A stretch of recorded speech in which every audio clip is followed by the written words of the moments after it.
இன்றைக்கு ஈரானுடைய அதிபர் மசூத் பெசக்ஷியன் காசா தொடர்பான ஒரு முக்கியமான அறிவிப்பை விடுத்திருக்கிறார். அது என்ன முக்கியமான அறிவிப்பு என்று சொன்னால், காசாவில் இருக்கக்கூடிய பாலஸ்தீன விடுதலை போராட்ட அமைப்பினர் என்ன முடிவை எடுத்தாலும் அந்த முடிவுக்கு நாங்கள் கட்டுப்படுவோம். அவங்க யுத்தம்னா அந்த யுத்தத்துக்கு நாங்கள் சப்போர்ட் பண்ணுவோம், சமாதானம்னா அந்த சமாதானத்துக்கு நாங்கள் சப்போர்ட் பண்ணுவோம். பாலஸ்தீன விடுதலை அமைப்பு என்ன சொல்லுதுன்னா, முதல்ல நீ வெளியே போ, அதுக்கு பிறகு தானே ஆயுதத்தை கொடுக்க முடியும். உன்னை நம்பி நாங்கள் எப்படி ஆயுதத்தை படைக்கிறது? அதனால் நீ முதல்ல வெளியே போ, அதுக்கப்புறம் நாங்கள் எங்கள் ப்ரொசீஜர் படி வேலையை பண்ணுவோம் அப்படின்னு சொன்னாங்க. ஆனால் கடந்த செவ்வாய்க்கிழமை உத்தியோகபூர்வமாக இஸ்ரேலிய பிரதமர் பெஞ்சமின் நெதன்யாகும் காசாவிலிருந்து இஸ்ரேலிய படைகள் வெளியேறாது என்கிற அறிவிப்பை விடுத்திருக்கிறார். இதுவெல்லாம் இவருடைய பயணத்தில் அமெரிக்க அதிபர் டொனால்ட் ட்ரம்பினுடைய செயல்பாடுகளில் பலத்த பின்னடைவை அவருக்கு ஏற்படுத்தக்கூடியவைகளாக மாறி இருக்கிறது என்பதை நம்ம அவதானிக்கிற அதே நேரத்தில் ஹவுதீஸுடைய தாக்குதல்கள் காரணமாக பிராண்ட் கச்சா எண்ணெயினுடைய விலை $80 தாண்டி இருக்கிறது என்கிற செய்திகளும் இன்றைக்கு வெளியாகி இருக்கிறது. தொடர்ந்து கச்சா எண்ணெயினுடைய விலை அதிகரித்து வரக்கூடிய சூழல்ல இன்றைக்கு பிராண்ட் கச்சா எண்ணெயினுடைய விலை $80 தாண்டி இருக்கிறது என்கிற செய்திகள் உலக நாடுகளுக்கே பேரிடியான ஒரு செய்திதான்.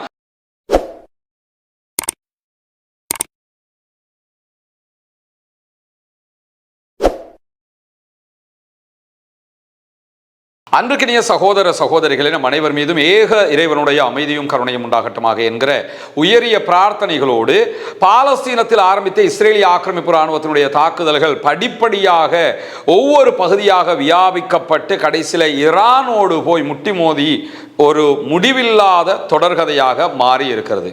பொதுவாக சொல்லுவாங்கல்ல, மரங்கொத்தி எல்லா இடத்துலையும் கொத்திட்டு போய் வாழை மரத்தில் கொத்துமான மாதிரி எல்லா இடத்துக்கும் தாக்குதல்களை நடத்திவிட்டு கடைசியில் போய் ஈரானில் தாக்குதல்களை நடத்தி இப்பொழுது ஈரானுக்குள் புதைந்து நிற்கிறது இஸ்ரேலும் அமெரிக்காவும். குறிப்பாக அமெரிக்காவால் இந்த யுத்தத்திலிருந்து எப்படி வெளியேறுவது என்பதை யோசிப்பதற்கே மிக பெரும் சவாலான ஒரு நிலையாக மாறி இருக்கக்கூடிய சூழல்ல இன்றைக்கும் பல முக்கியமான செய்திகள் மிடில் ஈஸ்ட் தொடர்பாக வெளியாகி இருப்பதை நம்ம பார்க்க முடியும்.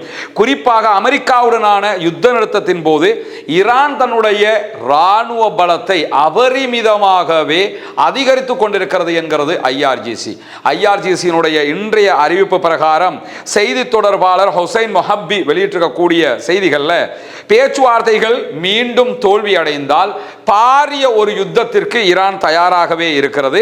ஈரானுடைய ராணுவ அதிகாரிகளுடைய கருத்து பிரகாரம் சூழ்நிலைகளுக்கு ஏற்ப தங்களை தகவமைத்துக் கொள்ளுகிற திறனை ஈரான் கொண்டிருக்கிறது. அந்த அடிப்படையில் தற்போது நடைபெற்று வருகிற இந்த யுத்த நிறுத்த கால பகுதிகளுக்குள்ளாக மும்மடங்காக எங்களுடைய இராணுவ திறனை அதிகரித்திருக்கிறோம், குறிப்பாக ட்ரோன்கள் அதிகமாக உற்பத்தி செய்து கொண்டே இருக்கிறோம் என்கிற செய்திகளை வெளியிட்டிருக்கிறார்கள். எனவே ஈரான் எதற்கும் தயார் மனோநிலையில் செயல்பட்டு வருகிறது என்பதை அவதானிக்க முடிகிற அதே நேரத்தில் இன்றைக்கு இன்னும் ஒரு முக்கியமான செய்தி வெளியாகி இருக்கிறது. அது என்னன்னு கேட்டா, அமெரிக்கா தொடர்பாக வெளியாகி இருக்கக்கூடிய செய்திகள்ல அமெரிக்காவுக்கும் ஈரானுக்கும் இடையிலான யுத்தத்தில் அமெரிக்க இராணுவத்தினர் கொல்லப்பட்ட எண்ணிக்கைகளை அமெரிக்கா மறைக்கிறது.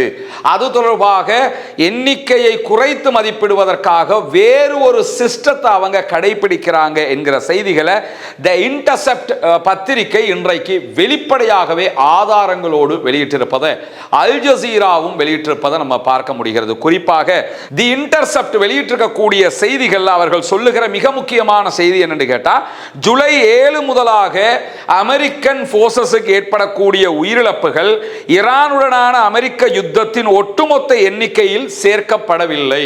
ஜூலை 7 இருந்து சாகக்கூடிய அமெரிக்கன் போர்சஸ் அவங்க வளமையாக யார் யாரெல்லாம் இந்த யுத்தத்தில் செத்தாங்க என்கிற நம்பர்ல சேர்க்காம வெளிநாட்டு நடவடிக்கைகள் என்கிற ஒரு பிரிவில் சேர்த்து வருகிறார்கள். அமெரிக்கன் போர்சஸ் வெளிநாடுகள் பலவற்றிலும் இருக்கிறாங்க. அங்கே எங்க ஒரு மரணம் ஏற்பட்டாலும் அவங்களுடைய போர்சஸுக்கு வெளிநாட்டு நடவடிக்கைகள் என்று ஒரு பட்டியல் சேர்க்கப்படும். அந்த பட்டியலில் தான் இப்பொழுது சாகக்கூடியவங்களை சேர்த்து வர்றாங்க. அப்படி சேர்த்து வந்தா ஈரான் வார்ல சாகுறாங்க என்கிற லிஸ்ட் வராது என்பதற்காக இப்படி ஒரு சிஸ்டத்தை அவங்க கடைபிடிச்சு வர்றாங்க. இந்த சீப்பு ஒழிச்சு வச்சா கல்யாணம் என்று சொல்லுவாங்கல்ல, அந்த மாதிரி ஒரு கதையாக அந்த லிஸ்ட்ல சேர்த்தா தான் செத்தவன் அடையாளம் கண்டுக்கிறவாங்கிறதுக்காக இந்த லிஸ்ட்ல சேர்க்கிறோன்ற மாதிரி அவங்க சேர்த்து ஒரு மடத்தனமான காரியத்தில் ஈடுபட்டு இருக்கிறார்கள் என்பதை இன்டர்செப்ட் வெளியிட்டிருக்கக்கூடிய செய்திகளில் பார்ப்பது மட்டுமல்லாமல், புதிதாக உருவாக்கப்பட்ட வெளிநாட்டு நடவடிக்கைகள் என்கிற அந்த கட்டமைப்புக்கு கீழாக ஜூலை 7 முதலாக கொல்லப்பட்ட அமெரிக்கன் போர்சஸினுடைய நம்பர் 273 என்று குறிப்பிடப்படுகிறது. அதே நேரத்தில் இதற்கு முன்பதாக இந்த ஈரானுடைய வார்ல செத்து போனவங்களுடைய எண்ணிக்கை அதிகாரப்பூர்வமாக மொத்தமாக 704 என்று வகைப்படுத்தப்பட்டிருக்கிறது. 704 காட்டாம இருக்கிறதுக்காகத்தான் 273 என்று காட்டுவதற்காக அவர்கள் முனைந்திருக்கிறார்கள் என்கிற செய்திகளை இன்றைக்கு அவர்கள் வெளியிட்டிருப்பது மட்டுமல்லாமல், இந்த தாக்குதல்களும் ஈரானுடைய தாக்குதல்களால் ஏற்பட்ட அமெரிக்காவினுடைய பலி எண்ணிக்கையும் ஏப்ரல் 8 ஒப்பிடுகிற நேரத்தில், இந்த யுத்தம் ஆரம்பித்த காலகட்டத்தோடு ஒப்பிடுகிற நேரத்தில் 83% அதிகரித்திருக்கிறது என்கிறது தி இன்டர்செப்ட் என்கிற இந்த ஆய்வு பத்திரிகை. எனவே அமெரிக்கன் போர்சஸ்ல ஏகப்பட்டவர்கள் செத்து குவிக்கப்பட்டிருக்கிறார்கள். அவர்களுடைய எண்ணிக்கையை மறைப்பதற்கு அமெரிக்கா திட்டமிடுகிறது. தேர்தலை ஜெயிக்கணும்ல, எதையாவது கோல்மால பண்றதுக்கு ட்ரை பண்றாங்க என்கிறது இன்றைக்கு வெளியாகி இருக்கக்கூடிய செய்திகளில் முக்கிய அம்சமாக பார்க்கப்படுகிறது. அதே நேரம் இன்றைக்கு ஈரானுடைய அதிபர் மசூத் பெசக்ஷியன் காசா தொடர்பான ஒரு முக்கியமான அறிவிப்பை விடுத்திருக்கிறார். அது என்ன முக்கியமான அறிவிப்பு என்று சொன்னால், காசாவில் இருக்கக்கூடிய பாலஸ்தீன விடுதலை போராட்ட அமைப்பினர் என்ன முடிவை எடுத்தாலும் அந்த முடிவுக்கு நாங்கள் கட்டுப்படுவோம். அவங்க யுத்தம்னா அந்த யுத்தத்துக்கு நாங்கள் சப்போர்ட் பண்ணுவோம், சமாதானம்னா அந்த சமாதானத்துக்கு நாங்கள் சப்போர்ட் பண்ணுவோம். பாலஸ்தீனத்தின் முடிவுகளை சுயாதீனமாக பாலஸ்தீன விடுதலை போராட்ட அமைப்புகள் தான் எடுக்க வேண்டும், எடுத்து கொண்டிருக்கிறார்கள். அந்த அடிப்படையில் அவர்கள் என்ன முடிவெடுத்தாலும் அதற்கு நாங்கள் எங்களுடைய ஆதரவை தாராளமாக தருவதற்கு தயாராக இருக்கிறோம் என்று சொல்லி இன்றைய நாள் மசூத் பெசக்ஷியன் ஈரானுடைய அதிபர் விடுத்திருக்கக்கூடிய செய்திகளில் தெரிவிக்கப்பட்டிருக்கிற அதே நேரம், கடந்த வாரம் பாலஸ்தீன விடுதலை போராட்ட அமைப்புகள் வெளியிட்டிருந்த ஒரு முக்கியமான அறிவிப்பு தான், காசாவினுடைய பகுதிகளில் இருந்து மொத்தமாக இஸ்ரேலிய ஆக்கிரமிப்பு படைகள் வெளியேறினால் காசாவை சேர்ந்த தேசிய அமைப்பு ஒன்றிடத்தில் நாங்கள் எங்களுடைய ஆயுதங்களை ஒப்படைப்பதற்கு தயாராக இருக்கிறோம். இஸ்ரேலை கொடுக்க மாட்டோம், அமெரிக்காட்ட கொடுக்க மாட்டோம், எங்க மக்கள்கிட்டயே நாங்கள் கொடுக்கறதுக்கு ரெடியா இருக்கிறோம் அப்படின்னு அறிவிச்சிருந்தாங்க.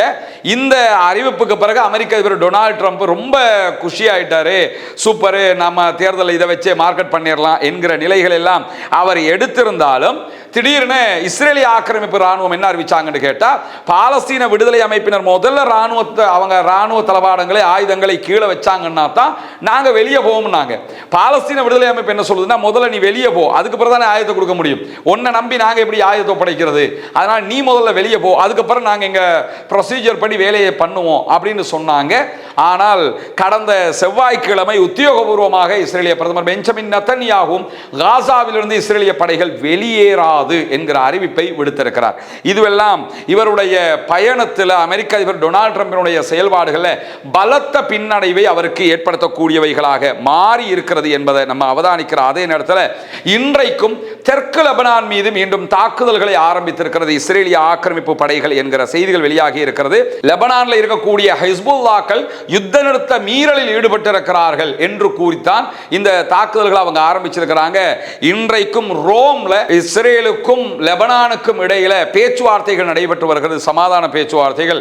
7ஆம் கட்டமாக இந்த பேச்சுவார்த்தைகள் நடைபெற்று வரக்கூடிய நேரத்தில் தான் இஸ்ரேல் தெற்கு லெபனானில் தாக்குதல்களை நடத்த ஆரம்பித்த அதே நேரத்தில் இன்றைக்கு தெற்கு லெபனானில் வெடித்த ஒரு வெடிப்பினால் இஸ்ரேலிய ஆக்கிரமிப்பு படையைச் சேர்ந்த 2 பேர் கொல்லப்பட்டிருக்கிறார்கள் என்கிற செய்திகளும் வெளியாகி இருக்கிறது. எனவே இஸ்ரேல் லெபனான் மக்கள் மீது தாக்குதல்களை நடத்துவதற்கு முயல்கிற அதே நேரம் லெபனான் மக்களை பாதுகாப்பதற்காக அங்கே இருக்கக்கூடிய ஹிஸ்புல்லாக்களும் இஸ்ரேல் மீது தொடர் தாக்குதல்களை நடத்தி வருகிறார்கள்.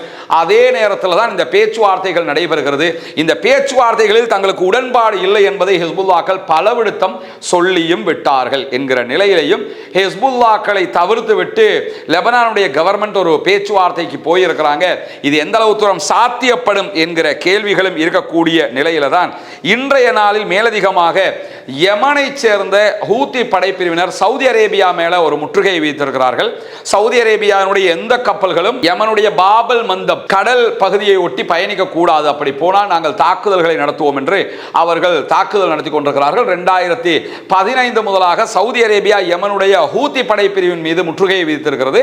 அந்த முற்றுகை நீக்கப்படுகிற வரைக்கும் நாங்கள் சவுதி அரேபியாவுடைய கப்பல்களை போக விட மாட்டோம் என்பதுதான் ஹூத்திகளுடைய திட்டவட்டமான அறிவிப்பாக இருக்கக்கூடிய சூழல்ல தான் இந்த செய்திகள் இன்றைக்கு வெளியாகி கொண்டிருக்கிறது. ஜூலை 22 அன்றைக்கு ஹூத்திகள் சவுதி அரேபியா மேல முற்றுகையை விதித்திருந்தார்கள். இன்றைக்கு ஹூத்திகள் விடுத்திருக்கக்கூடிய அறிவிப்பு பிரகாரம் இன்றைய நாளிலும் அவர்கள் ஒரு கப்பல் மீது தாக்குதல்களை நடத்தி இருக்கிறார்கள். குறிப்பாக இந்த காலகட்டத்துக்குள்ளாக 8 கப்பல்கள் மேல சவுதி அரேபியாவுடைய கப்பல்கள் தாக்குதலுக்கு உள்ளாகி இருக்கிறது. பெரிய எண்ணெய் டேங்கர் கப்பல்கள். அதே நேரம் 29 கப்பல்களை ரிட்டர்ன் அனுப்பி இருக்கிறாங்க. அட்டாக் பண்ணாம திரும்பி போயிருங்க, திரும்பி போகலனா தான் அட்டாக் பண்ணுவோம் சொல்லி ரிட்டர்ன் அனுப்பி இருக்கிறோம் என்கிற செய்திகளையும் அவர்கள் வெளியிட்டிருப்பதை நம்ம பார்க்க முடியும்.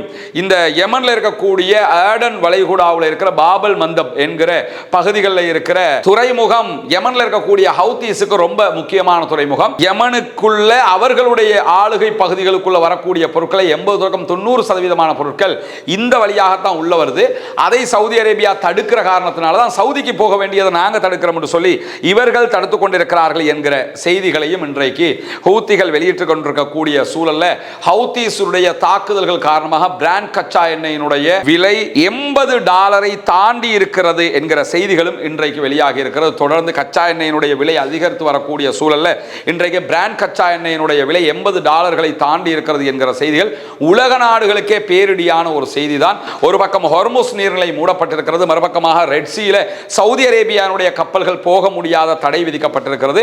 இந்த ரெண்டுக்கும் இடையில உலக நாடுகள் தத்தளித்துக் கொண்டிருக்கக்கூடிய சூழல்ல அமெரிக்காவும் இஸ்ரேலும் செய்த முட்டாள்தனமான காரியங்கள் தான் இந்த ஒரு நடவடிக்கைக்கு அடிப்படையாக அமைந்திருக்கிறது என்பதையும் உலக நாடுகள் உணர்ந்து கொண்டிருக்கக்கூடிய சூழல்ல எங்கள் நாட்டு மக்களுக்கு நிம்மதி கிடைக்க வேண்டும், எங்கள் மீது தாக்குதல் நடத்துவது சர்வதேச விதிப்படியே தவறானது, எனவே அதை அமெரிக்கா நிறுத்தி இந்த பிராந்தியத்திலிருந்து வெளியேற வேண்டும், அரபு நாடுகளில் அமெரிக்கா வைத்திருக்கக்கூடிய படைத்தளங்களை அகற்ற வேண்டும், இல்லை என்றால் தொடர் தாக்குதல்களை நடத்துவோம் என்று ஈரானுடைய IRGC மிக தெளிவாக மீண்டும் மீண்டும் சொல்லி வருகிறார். அதே நேரம் யமனில் இருக்கக்கூடிய ஹவுதீஸும் சவுதி அரேபியாவுக்கு எச்சரிக்கைகளை விடுத்த வண்ணமே இருக்கிறார்கள்.